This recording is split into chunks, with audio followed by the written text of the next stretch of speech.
Hi, and welcome to the Packer TV. I'm Dean Cooper. And I'm Tamara Forlansky. We know since 1893 the Packer has been the business newspaper of the produce industry.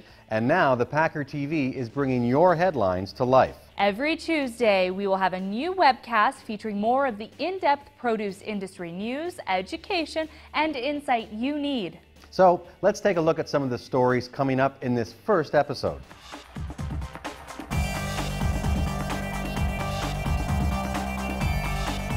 We find out what happened in Las Vegas at United Fresh. We take you inside traceability workshops that lead to some debate. And we've got your blueberry crop outlook. This cast is proudly brought to you by Schumann Produce. We grow, we ship, we deliver quality Vidalias all season long. The United Fresh Produce Association's convention and exposition drew thousands to Las Vegas. Around 4,500 attendees took in the expo floor educational sessions and live webcasts in addition to the usual networking and socializing April 20th to the 23rd. United Fresh Vice President of Communications Ray Gilmer says the exposition floor boasted 250 exhibitors, including 75 first-timers. On the final day, 150 people attended United Fresh's Global Produce Sustainability Conference. That's right, Dean, and the Packer editor Greg Johnson presented Lorelei DeSogra the 2010 Produce Woman of the Year Award for her pioneering work in improving children's access to healthful foods through WIC and other USDA feeding programs. Mark your calendars because the 2011 United Fresh Expo is planned for New Orleans. The Salad Bar in Every School campaign has attracted one big celebrity endorsement, Michelle Obama. The First Lady gave a nod to the United Fresh Produce Association's campaign in a letter read to the convention's general session April 21st in Las Vegas. Obama says fresh produce is a key nutrition component of the recently launched Let's Move campaign to combat childhood obesity. Stephanie Smith, chairwoman of United Fresh and CEO of River Point Farms, read Obama's letter and challenged association members to contribute $3 million over the next 3 years to support the effort. United Fresh has already raised $500,000 from association members for the initiative in its first few weeks. It's time now for a quick break on the Packer TV. When we come back, we hear the industry debate the Produce Traceability Initiative. Welcome to Schumann Produce, where all year round we grow the world's best sweet onions under our premium Real Sweet brand. Located in the heart of sweet onion country, Vidalia, Georgia, we are a leading grower-shipper of world-famous Vidalia onions, and we farm in locations around the world to ensure year-round availability. We are the sweet onion category leader. Now, for more information, visit realsweet.com or call 912-557-4477. We grow, we ship, we deliver quality year-round to meet your needs. There was plenty of opportunity for open debate about the Produce Traceability Initiative at United Fresh. 4 sessions on April 21st to the 22nd attracted standing room only crowds and featured spirited exchanges among retailers, suppliers, and association staff over costs, timelines, and support for PTI.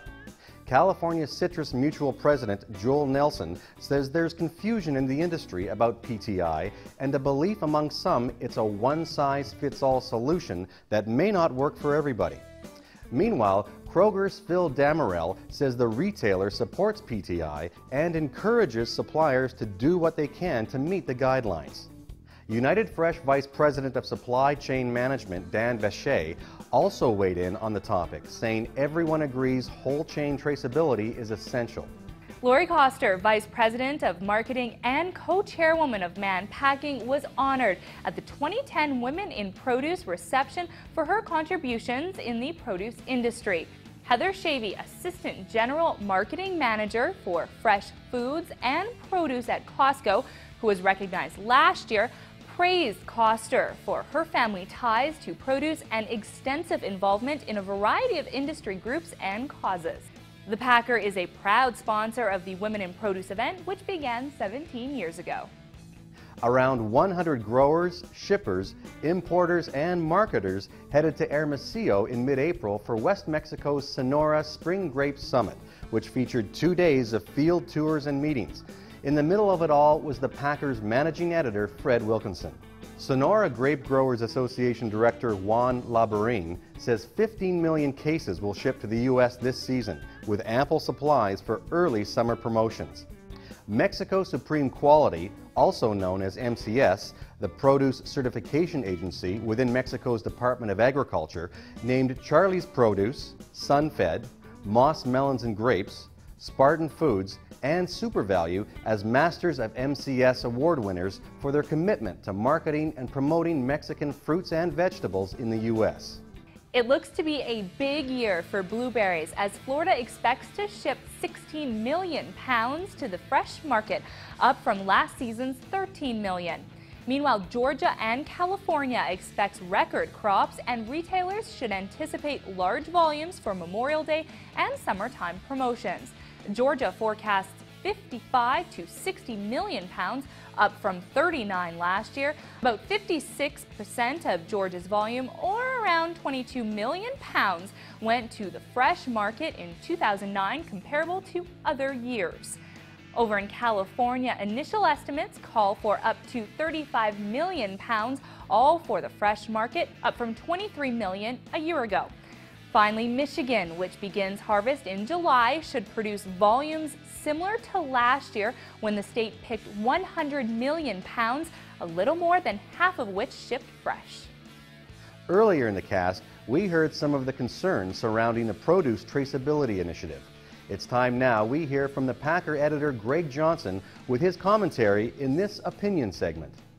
With all the action and discussion around traceability at the recent United show in Las Vegas, it's still clear that PTI has stalled. One former retail VP says the reason is clear: lack of leadership. Bruce Peterson, now a consultant, but a former Walmart exec and new United board member, told me, "This is the first time I can remember where the right people said, 'We're going to do this,' and then just didn't do it." A healthy debate is necessary, but for PTI to really progress, it will need a champion from the buyer side. Any suggestions? This has been editor Greg Johnson with Packer Commentary. Thanks for that, Greg. We appreciate your thoughts, and we also want to know what you think about the Packer TV. If you have any comments about this first episode or story suggestions, feel free to type them right below this player. And we'll be back here next week with the Packer TV webcast, featuring more of the industry news you need. See you then.